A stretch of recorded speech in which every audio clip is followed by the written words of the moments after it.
Good morning students, welcome back to the channel. आज हम लोग ऑप्टिक्स पढ़ेंगे। ऑप्टिक्स क्या है बच्चों? Optics is the science of light. Science of light, this is known as optics. यहाँ पर ऑप्टिक्स के दो पार्ट होंगे। एक को बोलेंगे हम ज्योमेट्रिकल ऑप्टिक्स, ज्योमेट्रिकल ऑप्टिक्स। यहाँ पर हम ज्योमेट्री का यूज करेंगे और ज्योमेट्री का यूज तभी हम कर पाएंगे जबकि लाइट को हम स्ट्रेट लाइन मानते हैं। और इसको हम बोलेंगे वेव ऑप्टिक्स। वेव ऑप्टिक्स, जहाँ कि हमने नाम लिख दिया यहाँ पर वेव ऑप्टिक्स। इसका मतलब इस पोर्शन में हम लाइट को वेव मानेंगे। इसको हम फिजिकल ऑप्टिक्स भी बोलेंगे। इसको हम फिजिकल ऑप्टिक्स भी बोलते हैं। अब देखो बच्चों, ज्योमेट्रिकल ऑप्टिक्स में यहाँ पर हम पढ़ते हैं, यहाँ पर हम क्लास 10th का प्लेलिस्ट आप देख लीजिएगा। वहाँ पर हमने इंट्रोडक्शन दे दिया है पूरे लाइट का। रिफ्लेक्शन हमने बता दिया है। रिफ्लेक्शन में प्लेन मिरर हमने बताया है आपको। यहाँ पर हम पढ़ते हैं रिफ्लेक्शन। यहाँ दो पार्ट में हम इसको कर देते हैं, रिफ्लेक्शन और refraction.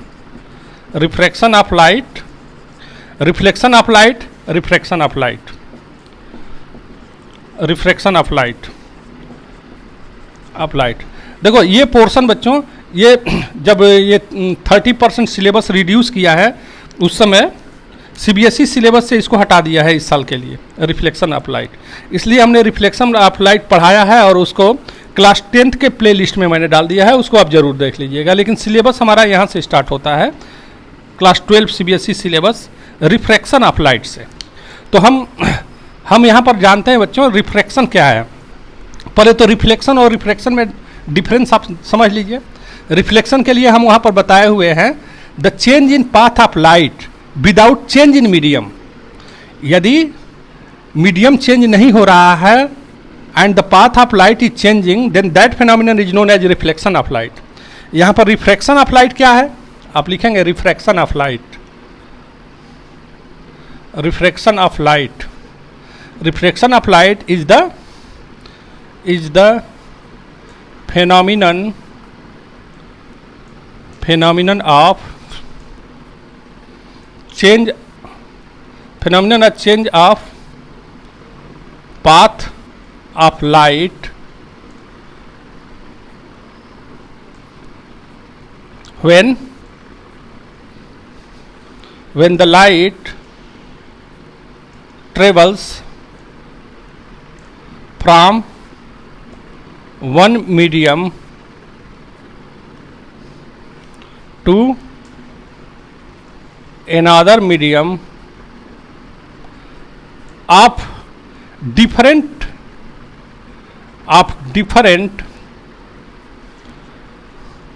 optical densities। Different optical densities, हमने डिफ्रैक्शन का डिफिनेशन लिखवाया है, is the phenomenon of change of path of light when the light travels from one medium to another medium. एक मीडियम से दूसरे मीडियम में जाने पर उसका पाथ चेंज हो रहा है। लेकिन हमने एक चीज़ और यहाँ पर लिखवा दिया, वन मीडियम से दूसरे मीडियम में तो जा रहा है विथ डिफरेंट ऑप्टिकल डेंसिटीज। यहाँ ऑप्टिकल डेंसिटी क्या है बच्चों? डेंसिटी के विषय में आप पढ़ चुके हैं, शुरू से बहुत पहले से आप डेंसिटी आप पढ़ रहे हैं। टाइम टू टाइम उसका डिफिनीशन और उसका कंसेप्ट अलग अलग है। जैसे सबसे पहले आप मास अपन वॉल्यूम पढ़े थे, यूनिट वॉल्यूम में कितना मास है उसको हम डेंसिटी बोलते थे। फिर क्लास 12 में आप क्या पढ़े हैं? चार्ज पर यूनिट लेंथ, उसको लीनियर चार्ज डेंसिटी पढ़े हैं। Charge per unit area, surface charge density उसको बोलते हैं। चार्ज पर यूनिट वॉल्यूम, उसको वॉल्यूम चार्ज डेंसिटी बोलते हैं। यहाँ पर क्या है? यहाँ पर ऑप्टिकल डेंसिटी क्या है?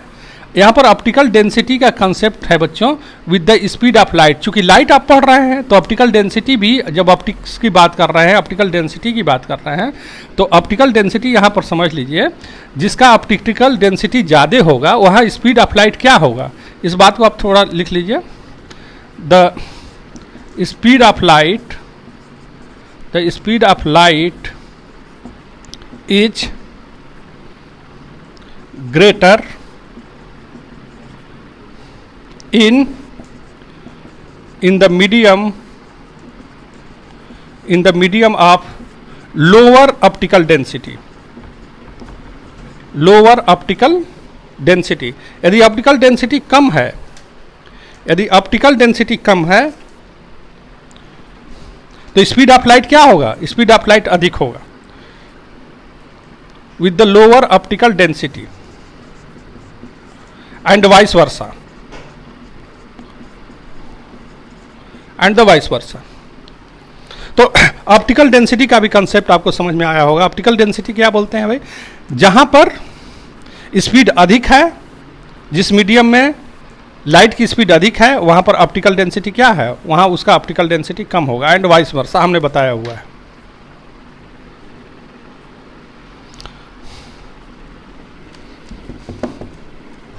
तो बच्चों, what is basic cause of refraction when the ray of light travels from one medium to another medium?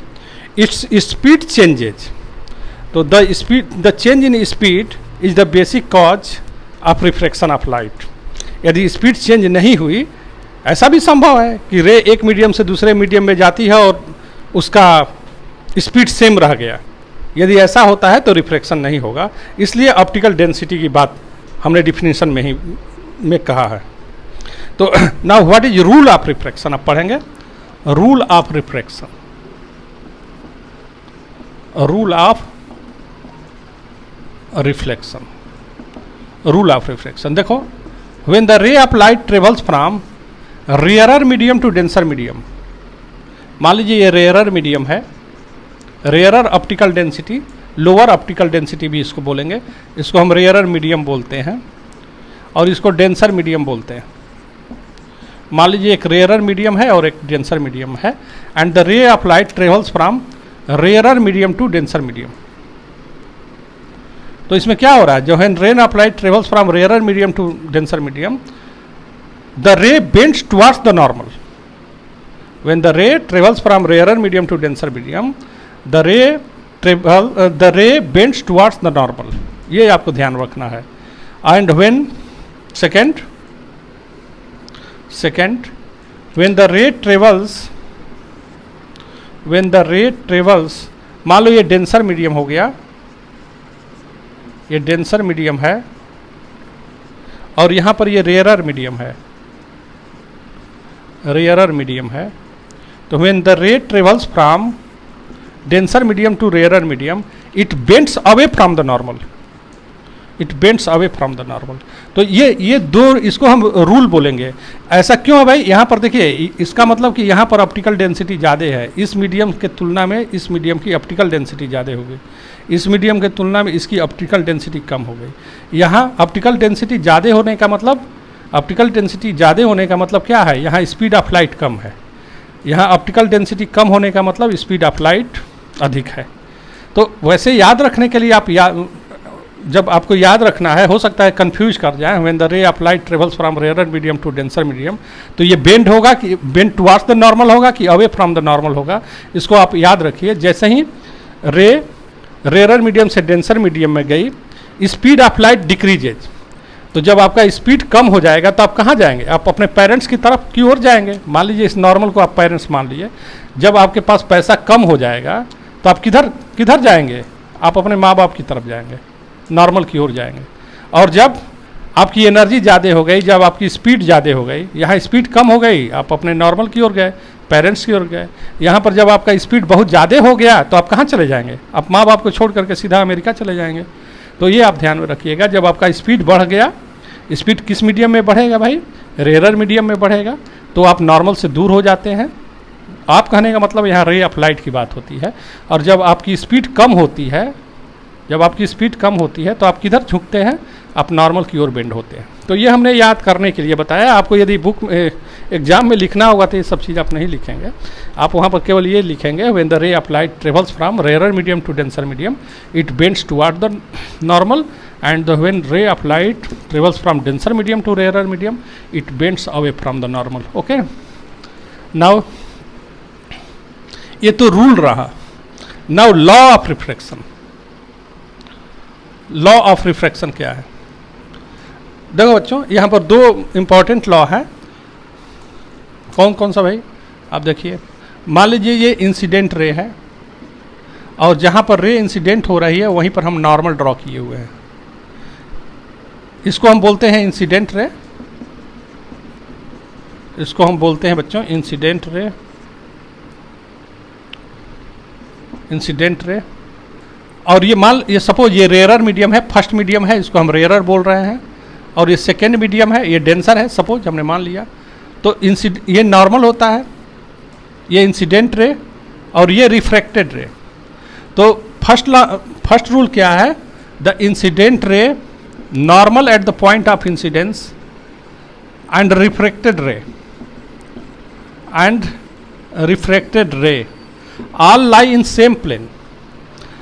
Incident ray normal at the point of incident and refracted रे, यहाँ पर इस केस में सभी के सभी प्लेन के ब्लैक बोर्ड के ही प्लेन में है। ऐसा नहीं है कि ये इंसिडेंट रे है और ये नॉर्मल है तो रिफ्रैक्टेड रे इधर चली गई, ऐसा नहीं होता है। Incident ray normal at the point of incident and refracted रे सभी के सभी एक ही प्लेन में होते हैं। इस केस में सभी के सभी ब्लैक बोर्ड के प्लेन में है। The incident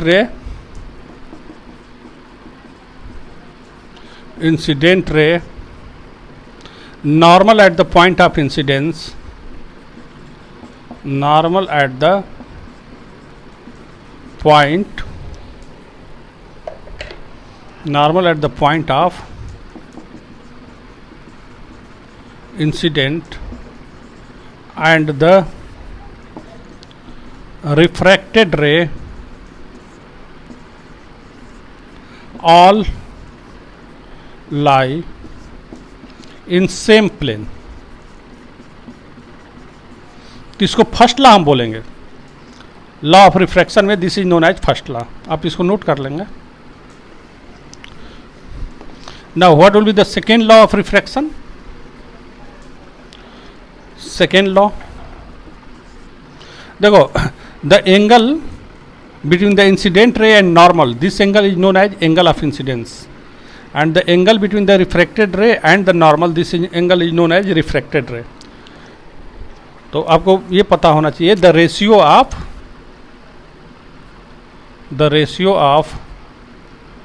angle, the ratio of sine of angle, the ratio of sine of angle of incidence and the angle of refraction, the ratio of sine of angle of incidence and the sine of angle of refraction is constant, that is what, that is sine of I upon sine of R, this is constant। और इस constant का क्या नाम है भाई? इसी constant को हम बोलते हैं रिफ्रैक्टिव इंडेक्स। इस कांस्टेंट का क्या नाम है? इस कांस्टेंट को बोलते हैं हम रिफ्रैक्टिव इंडेक्स। अब किसका रिफ्रैक्टिव इंडेक्स? इसको हम बोलते हैं refractive index of second medium with respect to first. देखिए, जिसमें रे जा रही है, फाइनली रे कहाँ से आ रही है भाई? फर्स्ट मीडियम से। और रे किस में इंटर कर रही है? सेकेंड मीडियम में।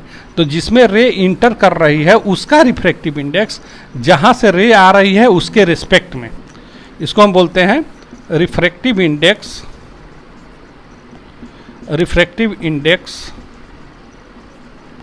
Of second medium with respect to first medium, देखो बच्चों, और साथ ही इसको और क्या कह सकते हैं? इसको और भी हम बोलते हैं sine I by sine R is equal to sine I by sine are.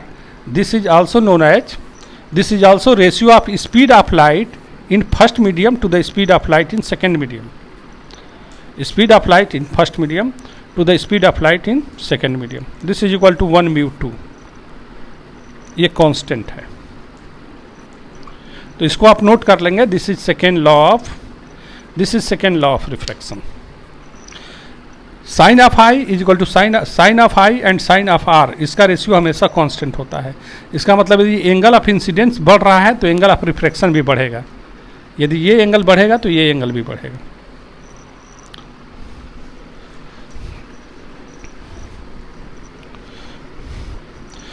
और ये जो रेशियो है उस रेशियो को ही हम बोलते हैं क्या, रिफ्रैक्टिव इंडेक्स। किसका रिफ्रैक्टिव इंडेक्स? जिसमें रे जा रही है। रे किस में जा रही है बच्चों? सेकेंड मीडियम में जा रही है।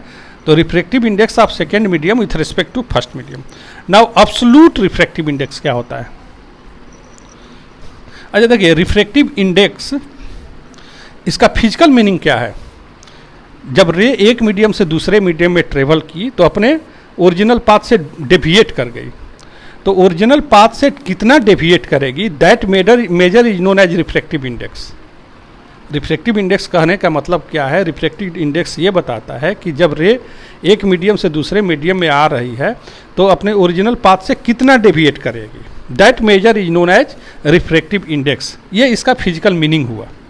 अब सुनो, देखो बच्चों, now absolute refractive index. Absolute refractive index. Absolute refractive index क्या है? देखो, ये जो फर्स्ट मीडियम यदि हमारा एयर हो जाए तो ये आप लिखेंगे absolute refractive index is the ratio of speed of light. Absolute refractive index of a medium is the ratio of speed of light in vacuum या air to the speed of light in that medium। यदि light vacuum से उस medium में आ रही है तो हम उसको बोलेंगे that will be the absolute refractive index of that medium. It means जैसे हम मीडियम 1 की बात कर रहे हैं, यदि ये एयर से आ रहा है तो लिखेंगे refractive index of first medium with respect to air. और इसका मतलब क्या हुआ? Speed of light in air. Air में स्पीड ऑफ लाइट को हम c लिखते हैं और उस मीडियम में स्पीड ऑफ लाइट को यदि हम v1 कहें तो a μ1 का मतलब हो गया c/v1। Similarly refractive index of second medium with respect to air, that is speed of light in air upon speed of light in second medium. इसको हम v2 हम लिख रहे हैं। ये पूरा लिख लोगे बच्चों। तो ये एब्सोल्यूट रिफ्रैक्टिव इंडेक्स, ये भी आपको जानना है। यदि रे ऑफ लाइट एयर से किसी मीडियम में आ रही है तब हम बोलेंगे कि refractive index, absolute refractive index of that medium. अब जो ये अभी हम फार्मूला लिखे हुए हैं, hence sine of I upon sine of R is equal to v1 upon v2। यहाँ दो मीडियम है, ये फर्स्ट मीडियम है, ये सेकेंड मीडियम है। v1 upon v2 this is equal to 1 μ2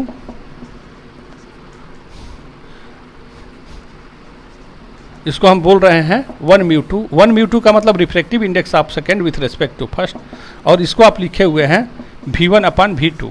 okay, now sine I by sine R, इसको आप लिख सकते हैं v1 अपन v2 को बच्चों लिख सकते हो c अपान v2 c अपान v1, ऐसे लिख सकते हैं क्योंकि v1 ऊपर चला जाएगा। हमने c का दोनों में मल्टीप्लाई कर दिया, न्यूमरेटर में और डिनोमिनेटर में, क्योंकि c और c कैंसिल आउट हो जाएगा तो यही चीज़ बच गया। तो sine I by sine R को क्या लिखेंगे आप? Sine of I upon sine of R को हम लिख सकते हैं, ये 1 μ2 तो है ही, this is equal to c upon v2 क्या है? This is absolute refractive index of second medium. इसको हम μ2 बोलेंगे, absolute refractive index of second medium. और ये क्या हो गया बच्चों? Absolute refractive index of first medium. Air के रिस्पेक्ट में है, ये कोई ज़रूरी नहीं कि हम हमेशा उसको ए यहाँ सो ही करें, ये कोई ज़रूरी नहीं है कि हम, चूँकि एयर के रिस्पेक्ट में होता है तो ए को हमेशा हम लिखेंगे, ऐसा कोई ज़रूरी नहीं है। ये किसके रेस्पेक्ट में? तो उसका मतलब है एयर के रेस्पेक्ट में। यदि हम यहाँ कुछ नहीं लिखते हैं, केवल हम μ2 अपॉन μ1 हम लिख रहे हैं, तो इसका मतलब ही हुआ कि किसके रेस्पेक्ट में भाई? एयर के रेस्पेक्ट में, नहीं एयर या वैक्यूम के रेस्पेक्ट में। जिसका कोई नहीं होता है उसका कौन होता है? भगवान होते हैं, वैक्यूम होता है, एयर होते हैं। तो ये बहुत इंपॉर्टेंट चीज़ है, इसको आप याद रखेंगे। और जो V1/V2 आप लिखे थे उसको भी आप नोट करिए, ये V1/V2। V1 क्या है? Speed of light in first medium, speed of light in second medium. Okay, now principal of reversibility. Principal of reversibility,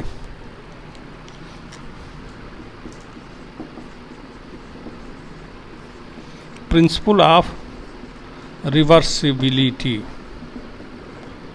principal of reversibility क्या है? देखो बच्चों, यदि ray of light different medium से आ रही है और डिफरेंट नंबर ऑफ रिफ्लेक्शन हो रहे हैं, रिफ्रैक्शंस हो रहे हैं, number of reflection and refractions are taking place, और फाइनली उसको यदि एक जगह से हम उसको क्या कर दें, रिफ्लेक्ट कर दें, उसको हम बैक कर दें, तो रे जैसे जैसे आई थी वैसे वैसे अपने पाथ को रिट्रेस करेगी। तो इस बात को लिखिए, प्रिंसिपल, यदि आप मान लीजिए स्कूल आते हैं और स्कूल से सीधे आपको लौटा दें 180 डिग्री पर, तो आप जैसे जैसे आए थे, आप जिस रास्ते से आए थे उसी रास्ते से चले जाएंगे। आप जाएं चाहे न जाएं, लाइट जरूर जाएगी। तो आप इस बात को लिखिए, if light after suffering, if light after suffering number of reflections and refractions, suffering any number of reflections and refractions, any number of reflections and refractions has its final path, has its final path reversed, final path reversed, final path को हमने reverse कर दिया। इस direct figure को भी बना लेंगे आप, फाइनल पाथ को रिवर्स कर दिया गया है। Then it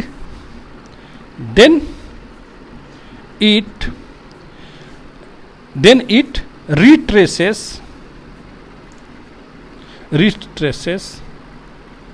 it's whole path, complete path,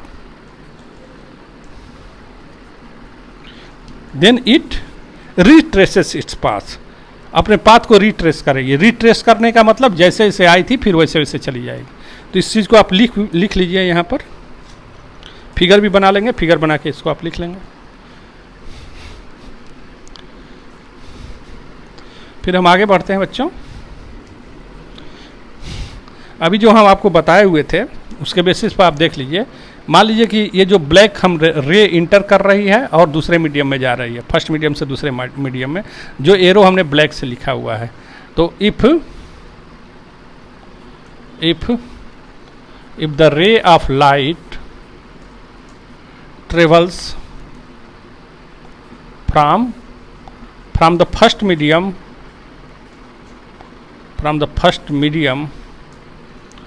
to the second medium, first medium से सेकेंड मीडियम में गई, then refractive index of second medium with respect, चूंकि रे जा रही है सेकेंड मीडियम में, then refractive index of second medium with respect to first medium is equal to what? अभी आप पढ़े हुए हैं, speed of light in first medium upon speed of light in second medium. V1/V2 आप लिखेंगे, V1/V2, इसको equation 1 लिखिए। और जब पाथ को रिट्रेस कर दिए, if the path is retraced, if the path of light is retraced, if the path of light is retraced, then हम क्या लिख सकते हैं? या चूंकि रे 1 में चला गया तो that is refractive index of first with respect to second होगा। यहाँ से पाथ को रिट्रेस करेंगे तो रे किधर चली गई? रे फर्स्ट मीडियम में चली गई, तो हम बोलेंगे refractive index of first medium कहाँ से? सेकेंड मीडियम से। अब this is equal to speed of light in second medium to the speed of light in first medium. ये बिल्कुल आप याद रखेंगे। Now multiplying 1 and 2,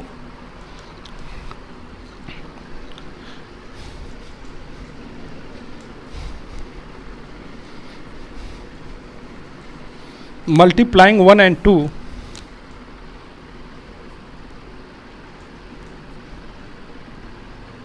multiplying 1 and 2, 1 क्या है 1 mu 2 into 2 mu 1, this is equal to 1, तो इसका मतलब 1 mu 2 this is equal to 1 upon 2 mu 1, तो this is very important according to principle of reversibility. इसको बच्चों इस चीज़ को आप लिख लीजिए पूरे अच्छे ढंग से।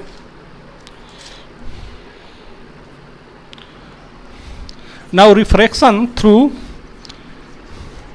मल्टीपल मीडिया, चलिए आप लिखिए, हेडिंग डाल लीजिए, refraction through multiple refracting media. Refraction through multiple refracting media, multiple refracting media आपको दिया हुआ है, उसमें हमको रिफ्रैक्शन पढ़ना है, रिफ्रैक्टिव मीडिया। ओके, तो देखो बच्चों, मान लीजिए हमारे पास डिफरेंट मीडियम है, एक फर्स्ट मीडियम है एयर है, ये सेकेंड मीडियम है ये लिक्विड है, और थर्ड मीडियम है ये ग्लास है, और फिर रे एयर में चली आई, रे इंसिडेंट कर रहा है, एयर से किस में आ रहा है बच्चों, एयर से लिक्विड में आ रहा है, तो आपको पता है रेयर से जब डेंसर में आएगा तो नॉर्मल की ओर बेंड हो जाएगा, ये हो गया।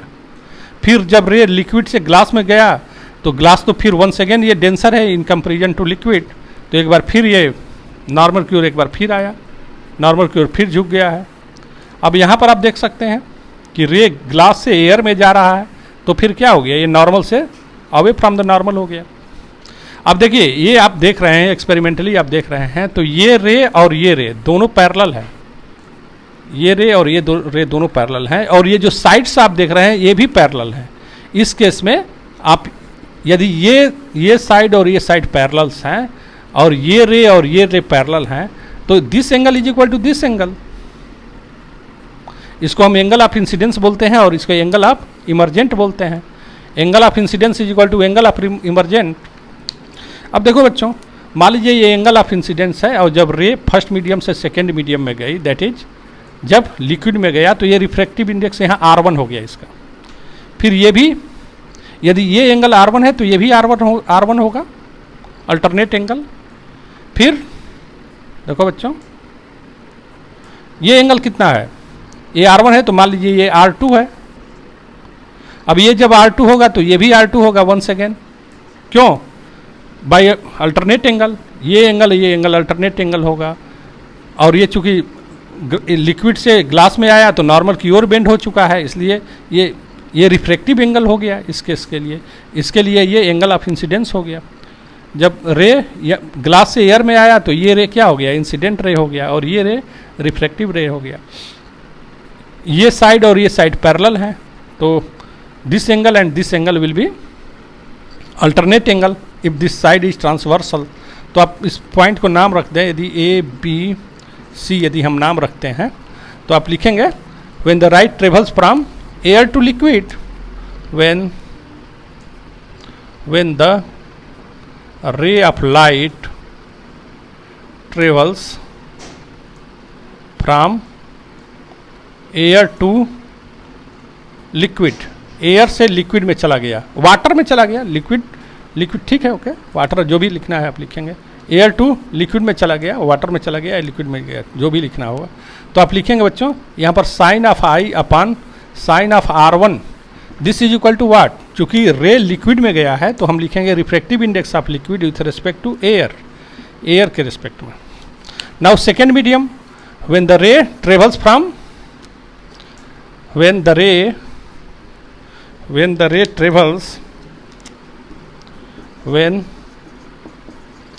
ray travels from liquid to glass, liquid से ग्लास में गई, देन क्या लिखेंगे आप बोलिए?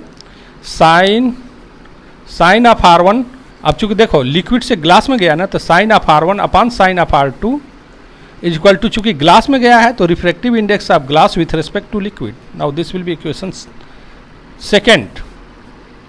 सिमिलरली लास्ट में आप क्या लिखेंगे? व्हेन द रे ट्रेवल्स, पूरा आप लिख लीजिए फिगर बना करके, वीडियो पॉज करके पूरा आप लिख लीजिएगा. Similarly finally when the ray travels from glass to air, finally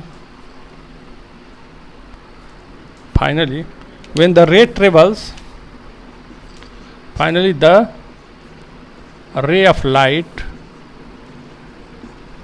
travels from what?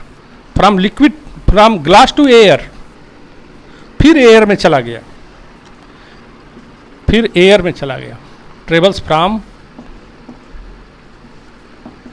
from the glass to air, glass से एयर में जा रहा है. देन अब क्या लिखेंगे?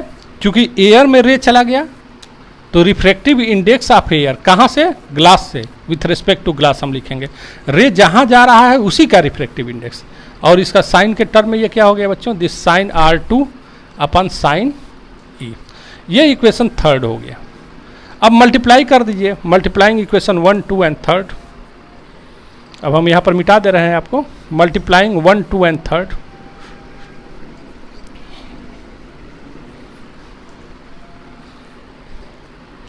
मल्टीप्लाइंग 1, 2 एंड थर्ड, तीनों इक्वेशन को मल्टीप्लाई करिएगा. तो पहला क्या था भाई? Sine I by sine R1. दूसरा क्या था? साइन R1 अपान साइन R2. थर्ड क्या है? Sine R2 upon sine E. ये हो गया. This is equal to what? पहला refractive index of liquid with respect to air, दूसरा refractive index of glass with respect to liquid, और तीसरा refractive index of air with respect to glass. ये चीज़ हो गया. तीनों को मल्टीप्लाई करने के बाद ये चीज़ आया.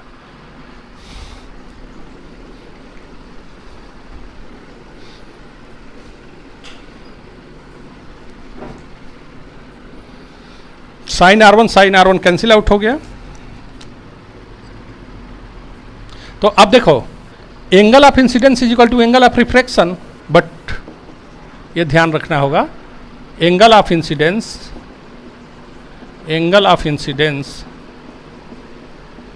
Is equal to angle of emergent, is equal to angle of emergent. इस बात को ध्यान रखेंगे. I is equal to E.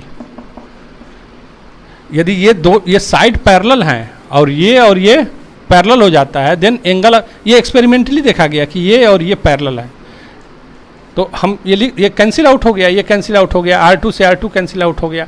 और यदि I और E भी बराबर हो जाए, देन ये पूरा का पूरा टर्म क्या हो जाएगा?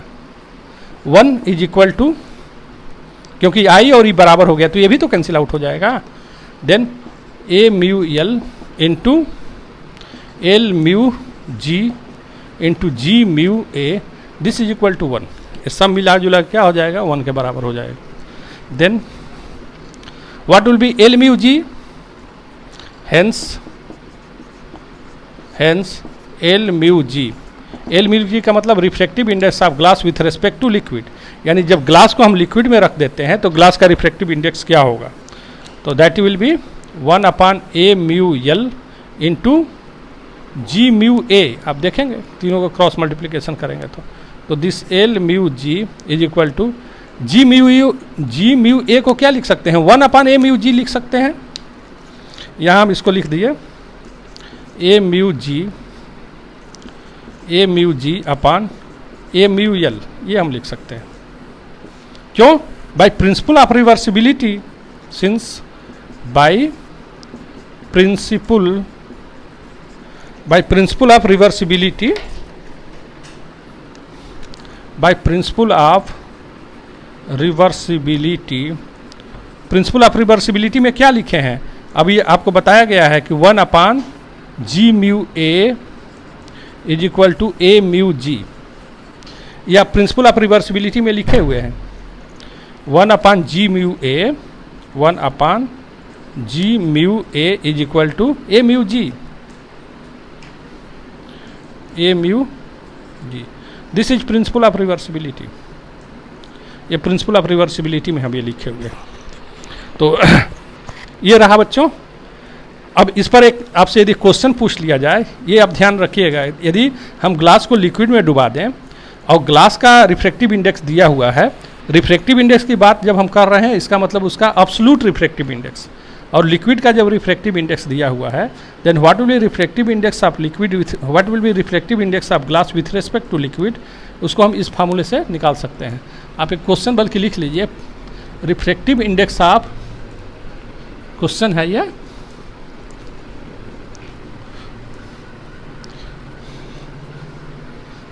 रिफ्रैक्टिव इंडेक्स ऑफ, क्वेश्चन हम कह दे रहे हैं, refractive index of liquid is if the refractive index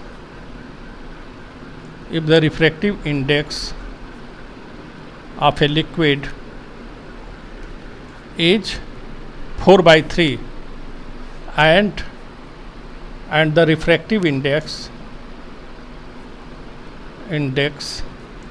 of glass, this is equal to what, 3/2, is 3/2, then find the refractive index,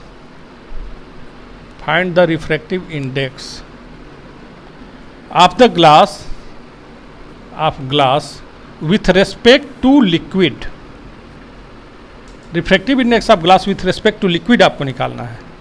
तो अब इसको कैसे निकालेंगे बच्चों, सोल्यूशन में आप आ जाएंगे। सोल्यूशन वेरी इजी, आपको refractive index of glass with respect to liquid निकालना है। इसके लिए अभी फार्मूला हम निकाल चुके हैं, this is equal to a μ g upon a μ l। a μ g दिया हुआ है ग्लास के रिस्पेक्ट में, ग्लास का रिफ्रैक्टिव इंडेक्स 3/2 और लिक्विड का दिया हुआ है 4/3, देन दैट विल बी 9/8। तो this is also very important, ऐसे हम रिफ्रैक्टिव इंडेक्स निकालते हैं।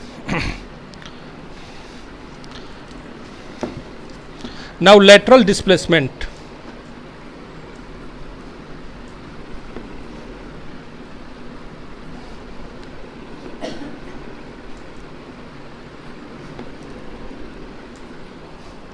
लेटरल डिस्प्लेसमेंट आप देखिए,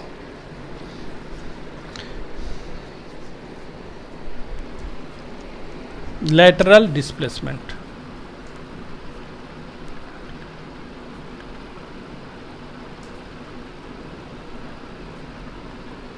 lateral displacement.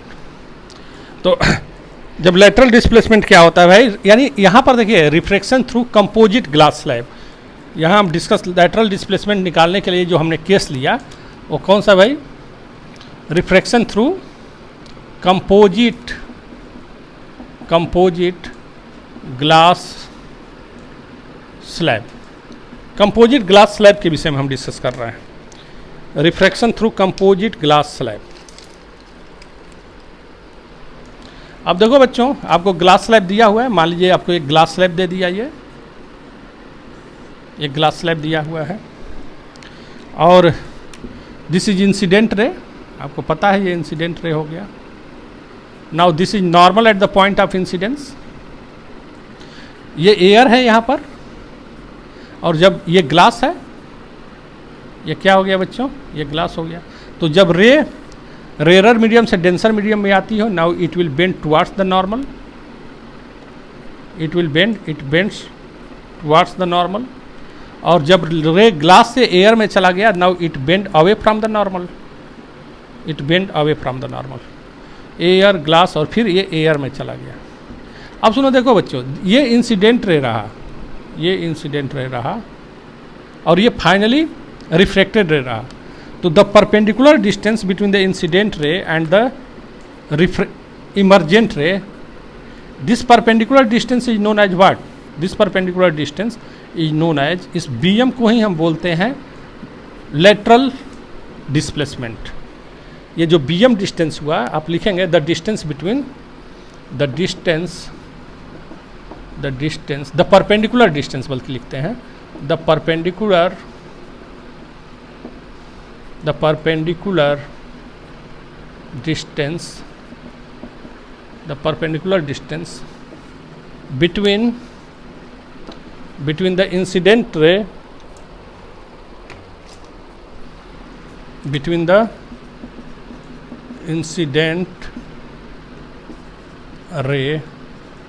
and the emergent ray is called lateral displacement. It's called lateral displacement. तो आप इस चीज़ को लिख लीजिए, lateral displacement क्या है.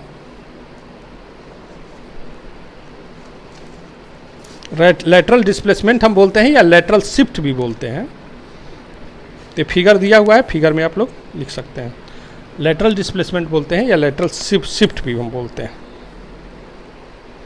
ओके, सब लोगों ने लिख लिया इसको. अब देखो बच्चों,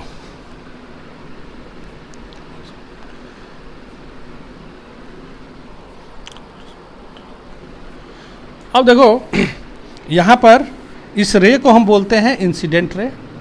ये आपको पता है, इंसिडेंट रे. ये तो नॉर्मल हो गया. इसको this distance is known as lateral displacement या lateral shift.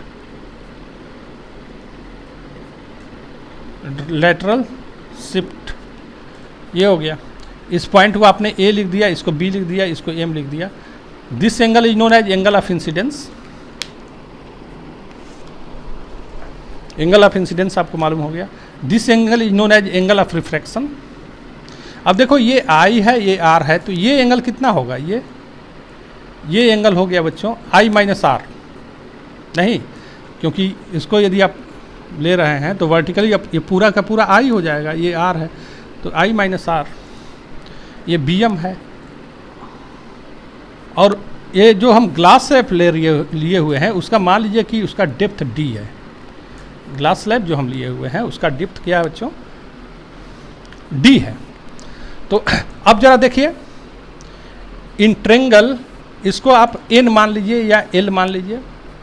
In triangle A L B, in triangle A L B, cos of R is equal to what. Cos of R is equal to base by hypotenuse A L upon hypotenuse A B. A L क्या है, A L तो D है, D upon A B. तो this implies A B is equal to what, A B is equal to D by cos of R. इसको हम equation 1 बना लेते हैं. A B is equal to D upon cos of are.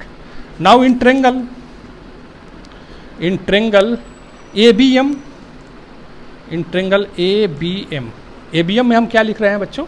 अब देखो, sine I minus R is equal to perpendicular B M, जिसको कि normal shift बोल रहे हैं, परपेंडिकुलर बाई हाइपोटेनियस. हाइपोटेनियस क्या है, ए बी है. तो now hence sine I minus R is equal to B M.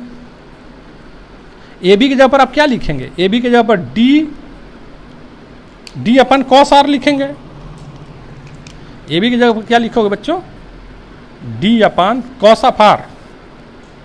Cos R ऊपर चला जाएगा. कॉस ऑफ आर कहाँ से, फ्रॉम इक्वेशन 1. ये आप लिख सकते हैं. तो ये आप पूरा नोट कर लीजिए.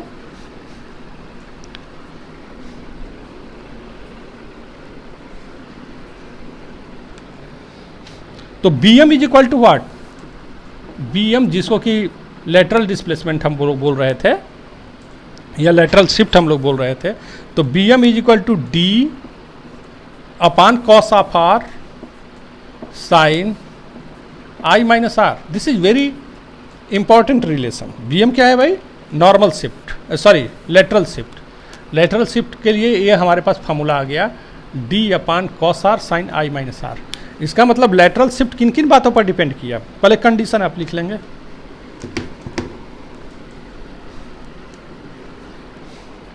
कंडीशन आप लिख लीजिए.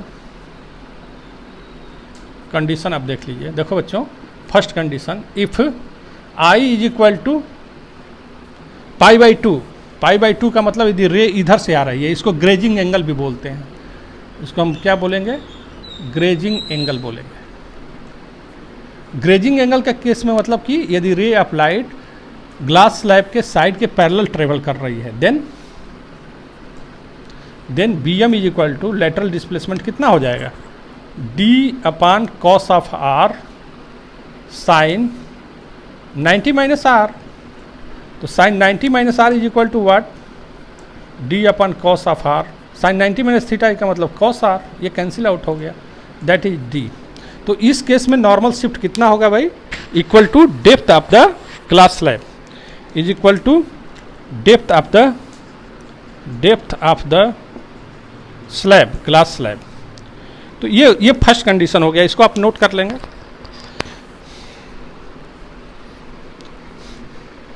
और if I is equal to 0, देखो बच्चों, if I is equal to 0, यदि आई 0 हो गया तो आर भी 0 होगा, आई 0 हो गया तो आर भी 0 होगा। तो ये ऊपर के टोटल टर्म क्या हो गए? 0 हो गए।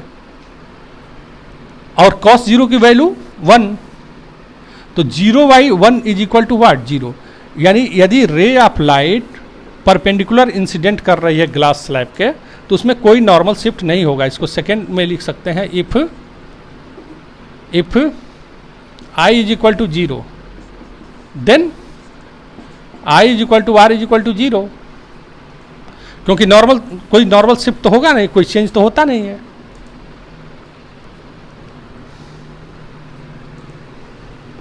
यदि i 0 हो गया तो r भी 0 हो जाएगा।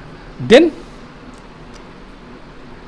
अप्रॉक्सीमेटली 0 भी लिख सकते हैं, if i is equal to 0 then r is equal to approximately 0।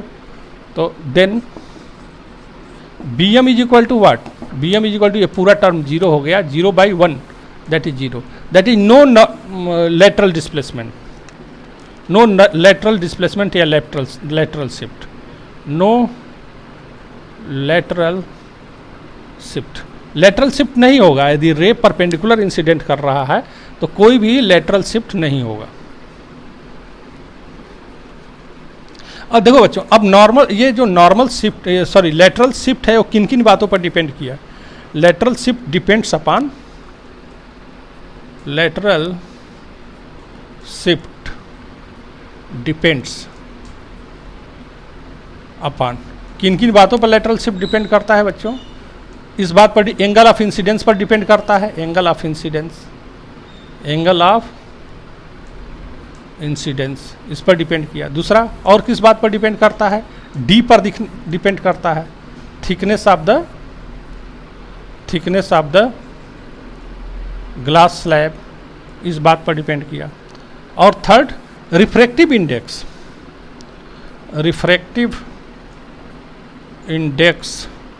Of the glass slab, उसका रिफ्रैक्टिव इंडेक्स क्या है, इस बात पर डिपेंड करता है। लेकिन यहाँ तो म्यू कहीं आया नहीं है, ये जो पूरा टर्म देख रहे हैं इसमें कहीं म्यू नहीं आया है।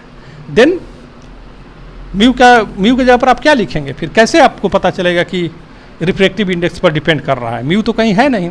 तो इसको थोड़ा सा और जनरलाइज करते हैं, तो ये म्यू आ जाएगा यहाँ पर। एक्चुअली म्यू यहाँ पर हिडन है, आप यहाँ पे इसको लिख सकते हैं आल्सो,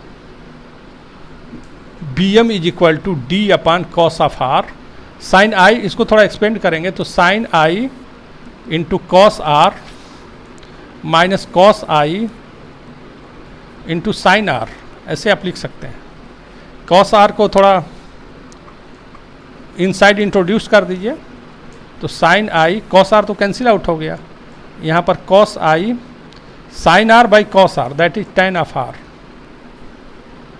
तो tan ऑफ आर की वैल्यू आप लिख सकते हैं कैसे? क्योंकि sine I by sine R is equal to sine I by sine R, यहाँ पर आप लिख सकते हैं but sine of I upon sine of R is equal to refractive index of glass with respect to air. तो sine of R is equal to आप लिख सकते हैं यहाँ पर sine of R is equal to sine of I upon refractive index of glass with respect to air, ऐसे आप लिख सकते हैं। तो जब साइन आर आपको पता हो गया तो tan आर आप लिख सकते हैं, यहाँ tan आर ही तो हमको चाहिए, तो tan r is equal to what, hence tan r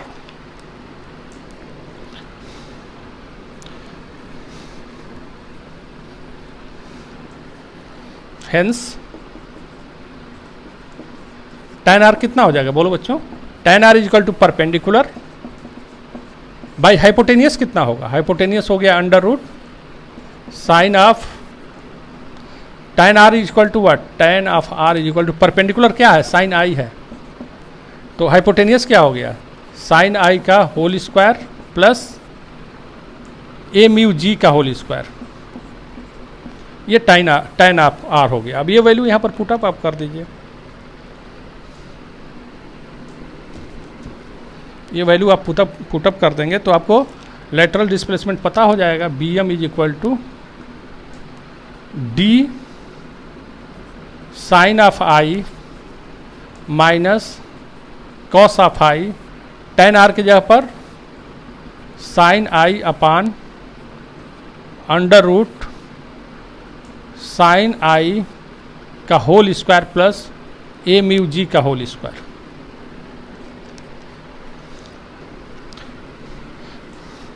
अब देखो बच्चों, इसको जो आप देख रहे हैं ना, इससे आपको क्लियर हो गया होगा कि लेटरल डिस्प्लेसमेंट किन किन बातों पर डिपेंड किया, डी पर डिपेंड किया, एंगल ऑफ इंसिडेंस पर डिपेंड किया और रिफ्रैक्टिव इंडेक्स पर डिपेंड किया।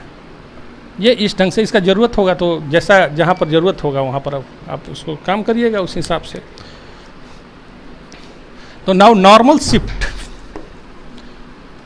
अब नॉर्मल शिफ्ट जरा देखिए, रिफ्रैक्शन का एक एप्लीकेशन है।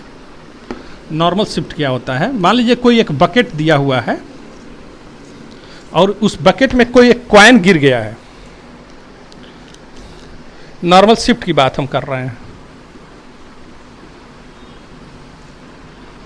नॉर्मल शिफ्ट की बात कर रहे हैं। मान लीजिए बच्चों कि कोई आपको बकेट दिया हुआ है, suppose you have given this bucket, और इस बकेट में कोई कॉइन है, कॉइन रखा हुआ है। आप घर पे भी देख सकते हैं, आप अभी जाके घर पे देखिएगा, घर में कोई बकेट है और बकेट में कोई कॉइन आप नीचे गिरा दीजिएगा तो आप देखेंगे कि कॉइन जो अपना उसका रियल डेप्थ है ना, उससे थोड़ा ऊपर दिखाई देता है। जो कॉइन है अपने रियल डेप्थ से ऊपर दिखाई देता है।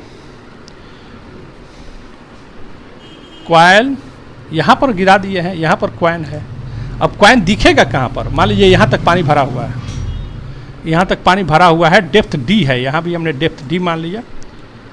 अब देखो ऊपर से आप देख रहे हैं, तो जब ऊपर से आप देख रहे हैं तो दो रे लेंगे, एक ऑब्लिक्यूली ले लिए और दूसरा नॉर्मल ले लिए। अब क्या, अब यहां पर आप देखिए, यहां पर आप क्या देख रहे हैं, ये लिक्विड है ना, ये लिक्विड है।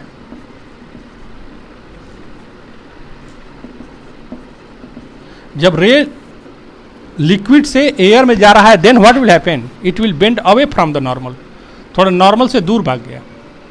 और ये जब रे नॉर्मली इंसिडेंट कर रहा है, तो जब रे नॉर्मली इंसिडेंट करता है तब तो कोई डेविएशन होता नहीं है, ये अनडेविएटेड चला गया। तो ये रे अनडेविएटेड चला गया और ये डाइवर्ट हो रहा है, बाहर जा रहा है, तो कहीं मिलने का चांस तो है नहीं, इस रे और इस रे के कहीं मिलने का चांस है, कहीं नहीं चांस है।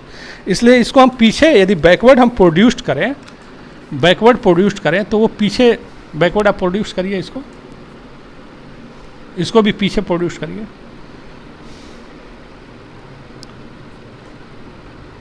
तो ये जो पॉइंट ओ था वो ओ डैश पर दिखाई देगा, जो पॉइंट ओ है वो कहाँ पर दिखाई देगा बच्चों, ओ डैश पर दिखाई देगा। तो यानी कॉइन आपका नीचे है लेकिन दिखाई देगा ऊपर, कॉइन है डेप्थ में है, गहराई में है, लेकिन दिखाई देगा ऊपर। एग्ज़ाम के लिए बहुत पढ़ना होता है, लेकिन आपको लगेगा कि बस एग्ज़ाम के लिए आपको पढ़ने की ज़रूरत है डेली 8 घंटा, लेकिन आपको लगता है कि केवल 4 घंटा में हमारा काम हो जाएगा। तो यही नॉर्मल शिफ्ट हुआ। और उसके लिए आप मान लीजिए कि 2 मीटर नीचे है या 2 फीट नीचे है कॉइन, और उसके लिए आप प्रिपेयर्ड हैं, वो दिखाई दे रहा है 1 फीट पर ही, प्रिपेयर्ड है उसको निकालने के लिए। आप ध्यान दिए होंगे कभी कभी जाड़े के समय में ऐसा आपके समय आया होगा कि कॉइन बकेट में गिरा हुआ है और उसको निकालने की आपकी कोशिश किए, अब पूरा का पूरा शर्ट और स्वेटर सब भीग गया। क्यों? क्योंकि आप तो उसको 1 मीटर, वो तो है 2 फीट नीचे, और उसको आप समझ रहे थे कि 1 फीट पर ही है, तो बाकी क्या हुआ, 1 फीट और नीचे चला गया हाथ आपका। तो ये कितना नॉर्मल शिफ्ट हो रहा है इसके विषय में हमको जानना है बच्चों। यहाँ पर देखो, मान लो कि ये एंगल ऑफ इंसिडेंस आई है और ये एंगल ऑफ रिफ्रैक्शन है आर। ये ओ है, ये पॉइंट ए है और इस पॉइंट को आप बी मान लीजिए। तो ये एंगल यदि आई है तो ये भी आई होगा। तो in triangle A O B what will happen, sine of I is equal to A B upon O B. इस ट्रेंगल में तो यही होगा।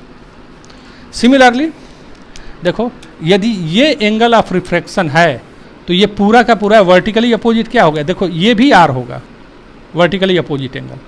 यदि ये आर है तो ये भी आर हुआ, और ये आर हो गया तो ये आर हो गया, अल्टरनेट एंगल। तो now in triangle A O dash B, sine of R is equal to A B upon O dash B, sine theta is equal to perpendicular by hypotenuse. Now this is equation second.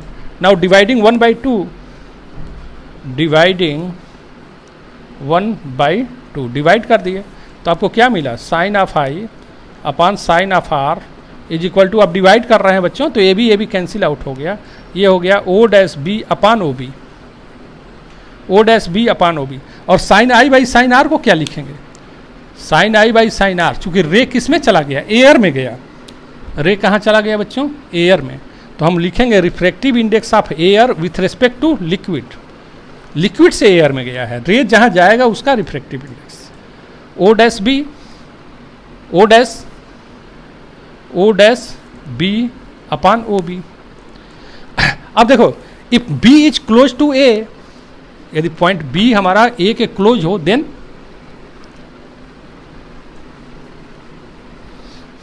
If B is close to A, B हमारा A के close है, then आप क्या लिख सकेंगे, L mu A is equal to O dash A upon O A, ये लिखेंगे आप। ओ डैश ए क्या हुआ, इसको हम बोलते हैं अपरेंट डेप्थ। अच्छा सुनो, देखो बच्चों, एल म्यू ए, इसको आप क्या लिख सकते हैं, बाई प्रिंसिपल ऑफ रिवर्सिबिलिटी इसको आप लिख सकते हैं 1 अपान A mu L by principle of reversibility, O dash A upon O A. क्यों आप ऐसा लिखे, बाई प्रिंसिपल ऑफ रिवर्सिबिलिटी। इसको हम मिटा दे रहे हैं यहाँ पर। क्यों आप लिखे, by the principal of reversibility, by the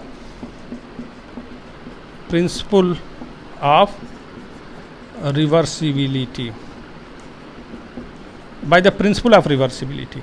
तो ए ओ डैश ए को हम क्या बोलते हैं, इसको हम बोलते हैं अपरेंट डेप्थ। तो 1 अपान ए म्यू एल, इसको हम क्या बोलेंगे बच्चों, अपरेंट डेप्थ बोलेंगे। और ओ ए को क्या बोलेंगे, ओ ए को हम बोलेंगे real depth, apparent depth upon real depth. तो now A mu L is equal to real depth upon apparent depth, real depth upon apparent depth. This ratio is known as refractive index. This is very important. Real depth क्या है और apparent depth क्या है, that will be refractive index of that liquid with respect to air. Now normal shift कितना हुआ, normal shift की जब बात करते हैं, नॉर्मल शिफ्ट कितना हो गया बच्चों, ओ डैश, इसी को नॉर्मल शिफ्ट बोलेंगे। तो नॉर्मल शिफ्ट कितना है, रियल डेप्थ ओ ए है माइनस ओ डैश ए, पूरे में से ओ डैश ए हटा देंगे तो ये हमको नॉर्मल शिफ्ट आ गया। तो अब यहाँ पर देखो बच्चों, ओ डैश ए को कॉमन आप ले लीजिए, ओ ए को कॉमन ले लीजिए, तो हमारा ओ 1 minus O dash A upon O ए लिखना पड़ेगा। तो ये normal shift O dash is equal to what, O dash is equal to O A क्या है, ये रियल डेप्थ है D, 1 minus O dash A upon O A is वाट, to what हुए हैं पीछे ये लिखा हुआ था 1 अपान ए म्यू एल। अब या यहाँ से भी देख सकते हैं A mu L is equal to what, real real depth कितना है ये, real depth O A upon apparent depth O dash A, O A upon O dash A, तो O dash A upon O A is equal to 1 upon A mu L. तो ये normal shift के लिए ये आपका हमारे पास formula आ गया, normal shift ये हो गया बच्चों, this normal shift, normal shift is equal to D 1 minus 1 upon mu. Refractive index आप यदि किसी भी, मान लीजिए कि यहाँ तो लिक्विड है, यदि कोई भी ऑब्जेक्ट रहता, कोई भी ग्लास है, जो भी है, तो वहाँ पर हम आप ऐसे लिख सकते हैं डी अपन 1 माइनस, ये हम लिख सकते हैं ये फार्मूला 1 माइनस 1 अपन म्यू। तो this is for normal shift. Okay बच्चों, थैंक यू। नेक्स्ट डे हम कुछ आप न्यूमेरिकल्स प्रॉब्लम लिख लीजिए, कुछ आप रिफ्रैक्टिव इंडेक्स से कुछ प्रॉब्लम जरूर लिखिए। ये हम डिस्प्ले कर दे रहे हैं न्यूमेरिकल्स प्रॉब्लम, इसको आप बना लेंगे, ठीक है। Okay, thank you. Next day हम आपको कुछ एप्लीकेशंस और बताएंगे of refractive index, of refraction का कुछ और हम बताएंगे एप्लीकेशन। Okay, thank you.